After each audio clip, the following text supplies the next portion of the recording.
여러분, 요즘 시대를 대표하는 그런 표현이 뭐가 있을까요? 황금 만능주의, 또 AI 시대 이런 것들도 있겠지만 외모지상주의도 지금의 시대를 대변할 수 있는 용어인 것 같습니다. 조금 시간이 지나긴 했지만 제가 예전에 서울에서 사역을 할 때 서울 지하철을 타고 가다 보면 광고판에 여러 광고들이 붙어 있는 경우를 보았습니다. 근데 그 광고가 대부분 비슷한 광고였습니다. 어떤 광고겠습니까? 성형외과 광고 맞습니다. 성형외과, 피부과, 그리고 다이어트나 운동할 수 있는 그 헬스장 광고들이 참 많았던 걸로 기억합니다. 그렇다면 왜 그러한 광고들이 그렇게 많이 이렇게 붙여져 있었을까요? 사람들이 외모를 가꾸는 일에 관심을 많이 갖기 때문에 그러는 것 아니겠습니까? 분명 사람들에게 인정을 받고 싶은 욕구, 외모를 아름답게 가꾸는 욕구들이 다 있기 때문에 그러한 광고를 하는 것이고, 또 그러한 것들을 도와주는 많은 사람들이 있는 것이라 생각할 수 있습니다.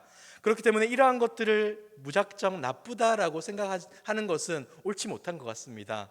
우리의 외모를 아름답게 가꾸고 우리의 체형을 아름답게 가꾸는 것 필요하겠죠. 그런데 오늘 우리는 이 외모를 가꾸는 것 참 중요할 수 있겠지만, 이거보다 더 중요한 것이 우리의 삶에 필요하다라는 것을 말씀을 통해서 한번 살펴보았으면 좋겠습니다. 자, 우리가 오늘 읽은 본문은 사무엘상입니다. 여러분, 지난주에 우리가 사무엘상에서 어떤 내용을 보았습니까? 기억나시는 게 혹시 있으십니까? 한 왕이 세워졌습니다. 이스라엘의 초대 왕이었던 사울이 세워진 것을 우리가 보았죠. 사실 하나님께서는 왕을 세우는 것을 탐탁하게 생각하지 않으셨습니다. 하지만 백성들이 워낙 사무엘을 닥달하여서 세워달라 하니까 하나님에게 사무엘이 말을 하였고 하나님이 세워줘라라고 말씀하셨죠. 하지만 출애굽기에 보면 하나님께서 이스라엘 백성들에게 이러한 약속을 해주셨습니다. 우리 같이 한번 읽어볼까요? 시작. 다 내게 속하였나니 너희가 내 말을 잘 듣고 내 언약을 지키면 너희는 모든 민족 중에서 내 소유가 되겠고 너희가 내게 대하여 제사장 나라가 되며 거룩한 백성이 되리라. 너는 이 말을 이스라엘 자손에게 전할지니라. 아멘. 무슨 말입니까? 하나님 어떤 약속을 하신 겁니까? 너희가 내 백성이 될 것이다. 내가 너희를 통치하고 너희를 다스리겠다. 온 우주 만물을 창조하신 하나님께서 너희를 백성 삼아 주겠다라고 약속해 주신 겁니다. 이 약속을 받았다면 얼마나 황송하고 감사하겠습니까? 하나님의 말씀에 순종하고 하나님의 뜻을 따라 살아가는 것이 올바를 텐데 이스라엘 백성들은 이 하나님의 약속을 대수롭지 않게 생각했습니다. 그리고는 자신의 눈에 보이는 세상의 왕들을 부러워하며 우리에게도 그런 왕들을 세워달라고 했죠. 그래서 뽑히게 되는 왕이 바로 사울입니다. 이 사울에 대한 이력, 그리고 그 사울에 대한 표현이 사무엘상 9장 1절에서부터 2절에 보면 이렇게 기록되어 있습니다. 베냐민 지파에 기스라 이름하는 유력한 사람이 있으니 그는 아비엘의 아들이요 스롤의 손자요 베고라스의 증손이요 아비아의 현손이며 베냐민 사람이더라. 기스에게 아들이 있으니 그의 이름은 사울이요 준수한 소년이라. 이스라엘 자손 중에 그보다 더 준수한 자가 없고 키는 모든 백성보다 어깨에 이만큼 컸더라. 아멘. 여러분, 사울의 특징이 뭡니까? 얼굴이 준수합니다. 잘생겼다는 말이죠. 키는 어떻습니까? 다른 사람보다 머리 하나가 더 크다는 것이죠. 다시 말해서 우리가 외형적으로 볼 때 너무나 훌륭하고 뛰어난 인물이 바로 사울이라는 사실을 이 본문을 통해서 알 수 있다는 것이죠. 근데 여러분, 혹시 성경에서 사울이 왕으로 추대받을 때 어떻게 했는지 혹시 기억나십니까? 그는 짐꾸러미 뒤에 숨습니다. 예전 표현으로 보자면 행구 사이에 숨었던 것이죠. 그렇다면 그가 왜 이렇게 뛰어난 외형을 갖춘 그가 왜 행구 뒤에 숨어야만 했겠습니까? 그것은 바로 이 1절에 있는 베냐민 지파라는 이 지점에서 그 이유를 찾을 수가 있습니다. 여러분, 사사기 19장에 보시면 레위인의 첩이 불량배들에게 강간을 당하여서 죽음을 맞게 되는 그 안타까운 사건이 나오고 있습니다. 그 사건은 베냐민 지파에 있던 기브아라는 지역에서 발생하게 되는데, 이 사실을 알게 된 다른 지파 사람들은 베냐민 지파 사람들에게 요청을 합니다. 우리에게 그 사람들을 내놓아라. 레위인 첩에 대한 사건이기 때문에 온 나라가 함께 그 사건을 다루어야 되겠다라고 생각한 것이죠. 하지만 베냐민 지파에서는 이것이 못마땅했던 것 같습니다. 아마도 자신들의 수치와 잘못한 지연들이 드러날까 봐 군대를 끌여서 오지 마라, 우리에게 그런 요청을 하지 마라 라고 대항을 합니다. 결국 지파 대 지파의 싸움이 일어나게 되고, 그 지파의 초반의 몇몇 전투는 베냐민 지파가 승리하지만 나중에는 결국 대패를 하고 맙니다. 성경의 기록에 따르면 남아있는 베냐민 지파의 수가 600명밖에 되지 않는다라고 기록합니다. 다시 말해서 거의 전멸된 상황까지 처하게 된 것이죠. 너무 화가 났던 열한 지파들은 이렇게 생각합니다. 저들에게 여자를 주지 말아서 지파의 명맥을 끊어버리자. 너무나 화가 나서, 너무나 분통해서 저 지파가 없어져도 우리 마음에 아무런 부담이 없다라고 생각하며 그러한 결정을 했던 겁니다. 그런데 시간이 지나자 그들의 흥분이 가라앉자 이런 생각이 든 겁니다. 하나님이 세우신 지파를 우리 마음대로 멸절시키는 것은, 그것은 잘못된 거 아니겠는가? 그러니 그들을 천멸시키지는 말자. 그들에게 혼인을 할 수 있고 또 다음 우대를 이을 수 있는 여자를 허락하자라고 그렇게 결정합니다. 그렇게 베냐민 지파는 멸절되지 아니하고 명맥을 유지할 수 있었던 것이죠. 자, 그렇다면 다시 이러한 베냐민 지파의 상황을 고려해서 그들의 입장에서 지금 어떻게 살아가겠습니까? 사사기 시대는 사무엘상 시대와 연결이 되는데, 이 당시 베냐민 지파 사람들은 어떤 마음으로 살아갔겠습니까? 거의 죄인처럼 살아가지 않았겠습니까? 다른 지파들에게 주눅을 들어 살아갔을 게 분명합니다. 어떤 지파 사람들이 너 어느 지파야? 라고 물어오는 것을 가장 싫어했을 겁니다. 그리고 숫자는 가장 적었겠죠. 그런데 가장 놀라운 것은 무엇입니까? 그렇게 작은 지파, 그렇게 죄인처럼 살아갔던 지파에서 왕이 택함을 받은 겁니다. 그 사울이 왕이 된 것이죠. 그러니까 지금 사울이 행구에 숨었고 마치 겸손한 모습처럼 보였던 것은 그가 겸손했기 때문이 아니라 겸손할 수밖에 없는 상황에 있었기 때문에 겸손의 모습을 보일 수밖에 없었던 것이죠. 그럼에도 불구하고 백성들은 사울이 왕이 되었던 것을 보고 깜짝 놀랍니다. 키도 크고 얼굴도 잘생겼으니까 정말 다른 나라의 왕에 견주어서 뒤질 것이 없다라고 생각하며 박수를 치고 환호했던 것이죠. 그리고 하나님께서 전쟁 가운데 함께해 주셔서 여러 전투에서 승리도 하게 됩니다. 그러자 백성들은 우리 왕 때문에 승리했다라고 그 왕을 높여주는 일들을 계속했던 것이죠. 이러한 일들이 계속되자 문제가 발생합니다.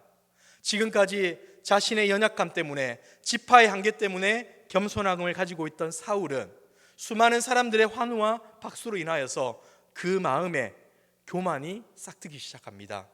하나님을 바라보며 하나님을 의지하기보다는 백성들의 평가에 연연하는 왕으로 바꾸어지고 말았던 것이죠. 이 같은 사울의 모습은 두 사건을 통해서 나타나는데, 우리가 잘 아는 첫 번째 사건은 제사장의 역할을 월권했던 사건입니다. 이스라엘 백성들은 전쟁을 시작할 때 늘 하나님께 제사를 드리고 전쟁에 나갔습니다. 그런데 어느 날 사무엘이 그 제사를 집례해야 되는데 사무엘이 오지 않는 겁니다. 아무리 기다려도 사무엘이 오지 않자 사울은 급한 마음에 백성들이 각자의 집으로 돌아가는 것을 보고는 두려워서 자신이 그 일을 대신해 버립니다. 이것이 그가 잘못했던, 하나님의 질서를 어겼던 첫 번째 잘못이었던 것이죠. 그리고 두 번째 사건은 지난주에 우리가 보았던 순종하지 못했던 사건입니다. 아말렉과의 전투에서 하나님은 분명히 말씀했습니다. 그 민족을 멸절시켜라, 진멸하여라. 사람만 죽이는 것이 아니라 모든 재물도 가축도 다 죽여야 한다라고 말씀하였죠. 하지만 사울은 어떻게 합니까? 좋은 양과 소를 남겨옵니다. 그 아말렉의 왕을 생포해 옵니다. 오는 길에 자신의 업적을 기록한 기념비를 세웁니다. 어떤 것을 보여줍니까? 하나님의 말씀에 순종하는 것보다 자신의 업적을 가시하고 백성들에게 자신이 잘한 것들을 자랑하기 위하여 그러한 것들을 가져왔던 것이죠. 이에 사무엘은 하나님의 말씀을 받아서 얘기합니다. 하나님이 당신을 버렸습니다. 그리고 하나님은 사무엘에게 이어서 말을 합니다. 내가 다른 왕을 세우겠다. 그런데 여러분, 지금 사무엘이 하나님으로부터 분명히 하나님의 말씀을 들었습니다. 사울이 아니라 다른 왕을 새롭게 세우겠다. 근데 다른 왕을 세우는 게 쉬울까요? 결코 쉽지가 않습니다. 왜냐하면 지금 사울 왕이 버젓이 살아있는 상태에서 또 다른 왕을 기름 붓는다는 것은 사무엘 스스로 나를 죽여주십시오라고 하는 그 일과 마찬가지였기 때문이죠. 사무엘의 마음에는 두려움이 가득했고, 이에 하나님께서는 그렇게 하지 말고 마치 제사하는 것처럼 이동하여서 내가 너에게 명령하는 어떤 사람의 집에 들어가 그 중에 내가 지시하는 그 사람에게 기름을 부어라 라고 하나님이 명령합니다. 그 집이 바로 이새의 집이었죠. 자, 이새의 집에 들어왔더니 한 사람, 첫 번째 아들이 사무엘 앞에 보입니다. 자, 어떻게 말을 합니까? 우리 6절 말씀 같이 한번 읽어볼까요? 시작. 그들이 오매 사무엘이 엘리압을 보고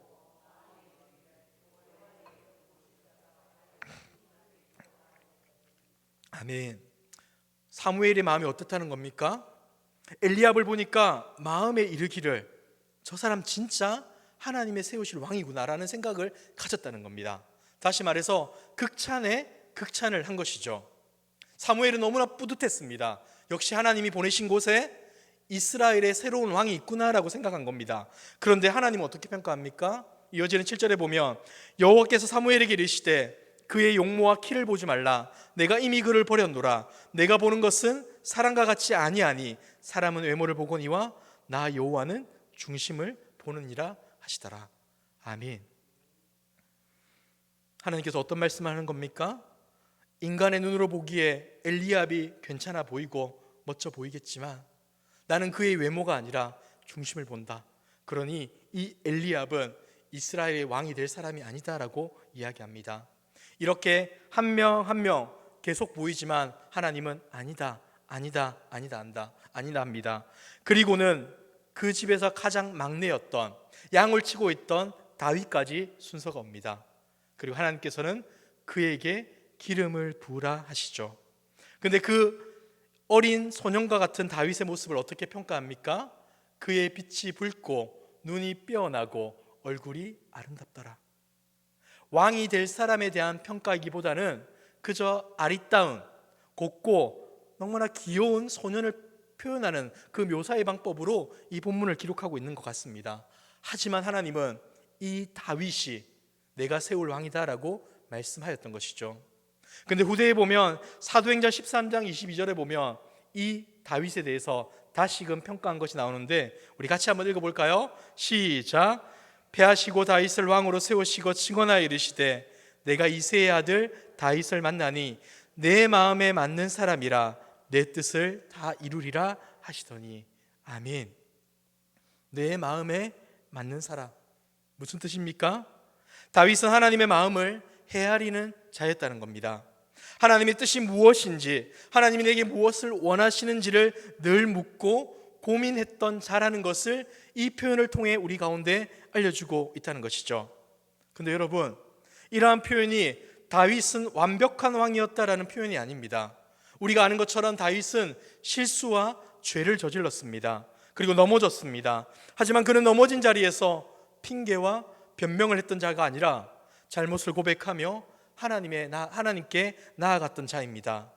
하나님의 마음에 집중하고 하나님의 뜻을 알았기 때문에 비록 잘못과 실수가 있음에도 불구하고 그것에 핑계를 대고 자신의 삶을 변명하기보다 하나님의 도움을 구하며 살아갔던 것이죠. 그래서 하나님은 내가 이 다윗을 이스라엘의 다음 왕으로 세우겠다라고 약속해 주신 것입니다. 사랑하는 성도 여러분, 오늘의 말씀을 정리하며 한 두 가지를 한번 생각해 보았으면 좋겠습니다. 첫 번째, 인간은 외모를 보는 연약한 존재라는 것을 우리는 기억해야 합니다. 여러분, 오늘의 본문을 통해서 우리는 사울의 뛰어난 모습에 누가 주목했습니까? 이스라엘 백성들이 주목을 했습니다. 그의 준수한 외모와 다른 사람보다 머리 하나 큰 그 키를 보면서 우리나라의 왕 사울이 적합하다, 이 왕이라면 다른 나라의 왕과 견주어 부족함이 없다라고 생각하며 사울을 우리의 왕으로 인정했습니다. 하지만 그 왕의 실상은 무엇이었습니까? 하나님의 질서를 무시하고 하나님의 말씀에 전적으로 순종하지 않는 잘못된 모습으로 살아갔던 것이죠. 그럼에도 불구하고 인간들은 그것을 바라보지 못하고 그저 외형적인 것만 보고 그를 좋은 왕, 우리가 따를 만한 왕으로 추대했던 것이죠. 또 한 가지가 더 있습니다. 오늘 엘리압의 외모를 보고 감탄하는 사람은 누구입니까? 사무엘입니다. 그냥 백성 중에 한 명이 아니라 하나님의 말씀을 전하며 하나님을 예배하며 백성들을 신앙으로 가르쳤던 그 사무엘 또한 인간의 외모를 보았다는 것이죠. 이것이 우리에게 어떠한 메시지를 가져옵니까? 우리 모두는 인간의 외모를 볼 수 있는 존재라는 것이죠. 너는 외모를 보지만 나는 외모를 보지 않는다라고 말할 수 있는 사람이 없다는 겁니다. 우리는 모두 연약하여서 백성들처럼 사무엘처럼 살아갈 수 있는 존재다라는 것을 우리 가운데 알려주고 있습니다. 사랑하는 성도 여러분, 그렇다면 이렇게 사무엘도 이스라엘 백성들도 연약하다면 우리는 어떻게 살아야 합니까? 바로 하나님의 말씀에 주목하는 삶을 살아야 하는 것입니다. 오늘 사무엘은 어떻습니까? 그가 엘리압을 보고 감탄하며 정말 여호와께서 택하신 왕이 여기 있구나라고 생각했습니다. 하지만 하나님이 아니다라고 말을 하자 그는 어떻게 합니까? 자신의 생각을 접고 하나님의 뜻에 순종합니다. 그의 마음 가운데는 인간을 선택하는 그 연약함이 있었지만 하나님의 말씀에 주목하자 그는 인간의 판단이 아니라 하나님의 뜻에 순종할 수 있었던 것이죠. 우리는 무엇을 바라보고 있습니까? 여전히 세상 사람들이 바라보고 있는 외적인 것에 우리의 마음과 기준을 두고 있지 않습니까? 말씀을 소중히 여기고 그 말씀에 우리의 눈과 길을 향할 수 있는 저와 여러분들의 모습이 되기를 소망합니다. 그리하여 우리의 시선으로 우리의 판단을 하는 것이 아니라 하나님의 말씀으로 하나님의 뜻 앞에 순종할 수 있는 저와 여러분들의 모습이 되기를 소망합니다. 자, 두 번째, 하나님은 중심을 보신다는 겁니다. 우리가 세상을 살다 보면 힘들고 어려운 것이 참 많습니다. 그 중에 참 많은 것 중에 하나는 외적인 것에 관심을 갖다 보니 우리의 마음이 어려워질 때가 얼마나 많습니까? 다른 사람과 비교했을 때 나의 외적으로 모자란 모습이 보이면 나는 왜 이거밖에 안 될까? 다른 사람이 비교할 때 나는 왜 저렇게 될 수 없을까라고 하며 스스로를 채찍질하며 힘들어합니다. 그리고 다른 사람들의 연약한 부분을 보며 때로는 안 좋은 마음과 뒷담화를 할 때도 있죠. 이 또한 좋은 것 또한 아닙니다. 우리의 마음 가운데 있는 외형을 바라보는, 사람의 겉모양을 바라보는 그 습관들이 우리의 삶을 점점 황폐하게 만들고 우리를 좌절과 절망과 비교의식 가운데 빠지게 만든다는 것, 우리는 기억해야 한다는 것이죠. 그렇기 때문에 우리는 때로는 우리의 겉모습을 가꾸기 위해서, 그것만 가꾸기 위해서 우리의 인생을 사용할 때가 있고, 때로는 우리의 모습을 가식적으로 위선적으로 가꿀 때도 참 많이 있습니다. 근데 여러분, 하나님이 우리에게 무엇을 말씀하십니까? 나는 사람의 중심을 보느니라. 어쩌면 세상 사람들은 여러분들의 외적인 것을 보며 여러분들을 평가할 수 있습니다. 여러분들을 이렇다 저렇다 말할 수 있습니다. 하지만 하나님은 우리를 어떻게 본다는 겁니까? 우리의 중심을 본다. 여러분은 누구의 판단을, 누구의 평가에 마음을 두고 살아가십니까? 여전히 세상 사람들의 그 외적인 판단에 우리의 마음을 두어서 그것 때문에 스트레스 받고 그것 때문에 고민하고 그것 때문에 힘들어하는 삶을 살아가고 있지는 않으십니까? 오늘 이 말씀을 통하여서 다시 한번 힘을 얻고 위로를 받을 수 있는 저와 여러분들의 모습이 되기를 소망합니다. 하나님이 우리의 중심을 보신다는 이 사실을 기억하며 우리의 외적인 모습을 가꾸기보다 하나님의 은혜대로 살아가는 것이 무엇인가, 하나님의 마음에 합한 자로 살아가는 것이 무엇인지를 다시 한 번 더 고민하여서 사울처럼 키가 크고 얼굴이 준수한 모습으로 세상 사람들에게 멋지다 평가받는 우리가 아니라, 비록 세상 사람들이 볼 때는 부족해 보인다, 연약해 보인다 할지라도 하나님이 우리를 너는 내가 볼 때 참 내 마음에 합한 자다, 내 뜻에 순종하는 자고 나의 사명을 위해 충성스럽게 걸어가는 자다라는 평가, 그 평가를 들음으로 기뻐할 수 있는 저와 여러분들의 모습이 되시길 주님의 이름으로 축복합니다.